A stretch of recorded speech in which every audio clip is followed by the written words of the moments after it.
சர்வதேச செய்திகள் வாசிப்பது இளைவேணி கிருஷ்ணா. மேற்கு ஆசியாவின் போர் பதற்றம் சிறிதளவு தணிந்திருக்கிறது. அமெரிக்க தலையீடு காரணமாக இஸ்ரேல் ஹிஸ்புல்லா இடையிலான போர் நிறுத்த ஒப்பந்தம் நடைமுறைக்கு வந்துள்ளது. அதன் காரணமாக கடந்த 13 மாதங்களுக்கும் மேலாக இருதரப்பினருக்கும் இடையே நடைபெற்று வந்த மோதல் இடைக்கால முடிவுக்கு வந்திருக்கிறது. லெபனான் இஸ்ரேல் மக்களுக்கு நிம்மதி பெருமூச்சையும் ஏற்படுத்தியுள்ளது. ஈரான் ஆதரவு பெற்ற ஹிஸ்புல்லா லெபனானில் தீவிரமாக செயல்பட்டு வருகிறது. தெற்கு லெபனானில் ஹிஸ்புல்லாவின் கட்டமைப்புகள் வலுவாக உள்ளன. இப்போதைய போர் நிறுத்தத்தை பயன்படுத்தி அடுத்த 2 மாதங்களில் தனது நிலப்பகுதியை லெபனான் நாட்டு இராணுவம் தங்கள் கட்டுப்பாட்டுக்குள் கொண்டு வர வேண்டும். லெபனானில் உள்ள தனது படைகளை இஸ்ரேல் படிப்படியாக விலக்கிக் கொள்ள வேண்டும்.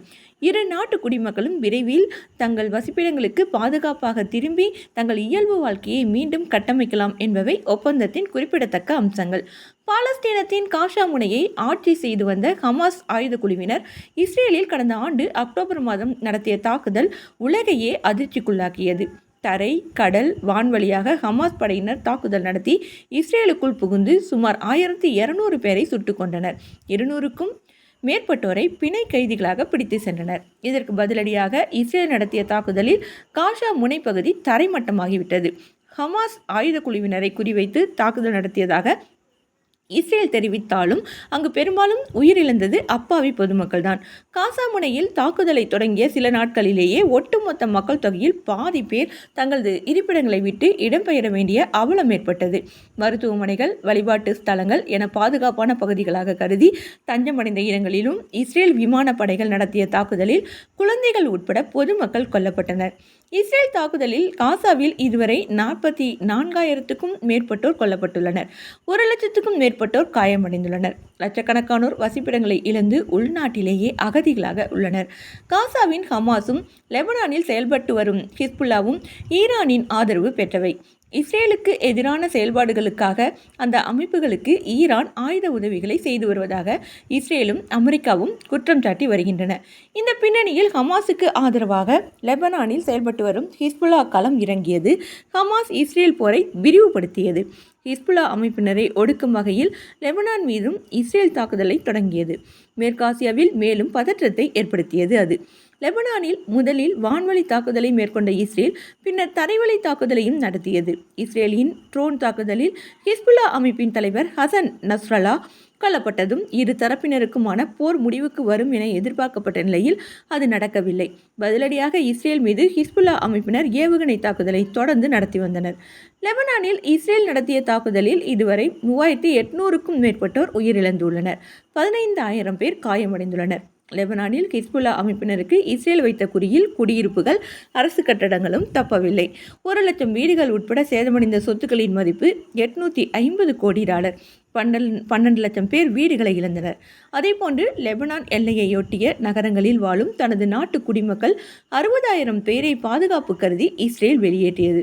இஸ்ரேல் தரப்பில் பொதுமக்கள் 40 பேர் உட்பட 70 பேர் உயிரிழந்தனர். தரைவழி தாக்குதலின் போது தனது 50 வீரர்களையும் இஸ்ரேல் இழந்தது.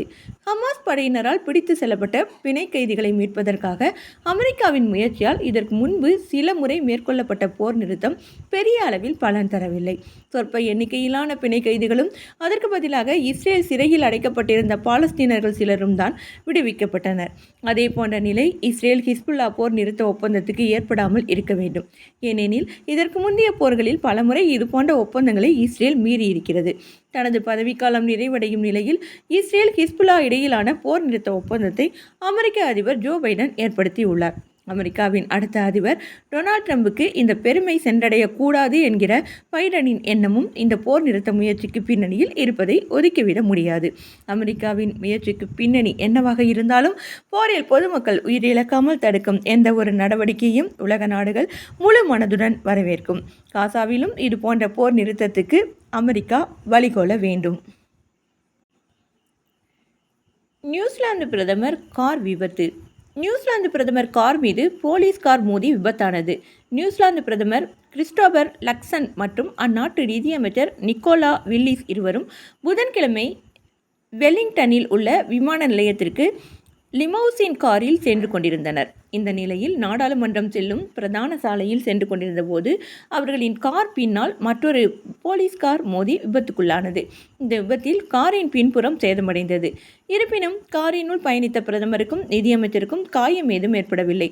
இதனைத் தொடர்ந்து தாங்கள் நலமுடன் இருப்பதாக பிரதமர் கிறிஸ்டோபர் லக்சன் செய்தி நிறுவனங்களிடம் அறிவித்தார்.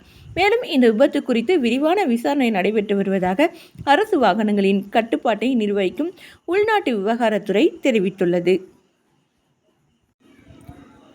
உகாண்டாவில் நிலச்சரிவு, மண்ணில் புதைந்த 40 வீடுகள், 13 பேர் பலி. கிழக்கு உகாண்டாவில் உள்ள 6 கிராமங்களில் ஏற்பட்ட நிலச்சரிவில் சிக்கி 40 வீடுகள் மண்ணுக்குள் புதைந்ததில் 13 பேர் பரிதாபமாக பலியாகினர். இதுகுறித்து மீட்பு பணியில் ஈடுபட்டுள்ள உகாண்டா செஞ்சிலுவை சங்கத்தினர் கூறுகையில், மண்ணில் புதைந்த 13 பேரின் உடல்கள் மீட்கப்பட்டுள்ளன. மேலும் மண் சரிவில் சிக்கியுள்ளவர்களை மீட்கும் பணி தீவிரமாக நடைபெற்று வருகிறது என்றனர். மண்ணில் சிக்கி உயிரிழந்தவர்களின் எண்ணிக்கை 13 பேர் வரை உயரும் என்று எதிர்பார்க்கப்படுவதாக உள்ளூர் பத்திரிகைகளில் தெரிவிக்கப்பட்டுள்ளது. உகாண்டாவில் அடிக்கடி நிலச்சரிவுகள் ஏற்படுவது வழக்கமானது. ஆனால் புதன்கிழமை இரவு பெய்த கடுமையான மழையின் காரணமாக புலம்புலி மாவட்டத்தில் நிலச்சரிவு ஏற்பட்டுள்ளது. அதிநவீன புல்டோசர் வாகனம் கொண்டு மீட்பு பணிகள் தொடர்ந்து நடைபெற்று கொண்டிருப்பதாகவும், தொடர்ந்து கனமழை பெய்து கொண்டிருப்பதால் மீட்கும் பணியில் தாமதம் ஏற்பட்டுள்ளதாக சமூக ஆர்வலர் ஒருவர் தெரிவித்துள்ளார்.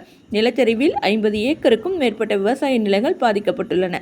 நாடு முழுவதும் சாலைகள் துண்டிக்கப்பட்டுள்ளதால் பிரதமர் அலுவலகத்தில் இருந்து பேரிடர் எச்சரிக்கை விடுக்கப்பட்டுள்ளது.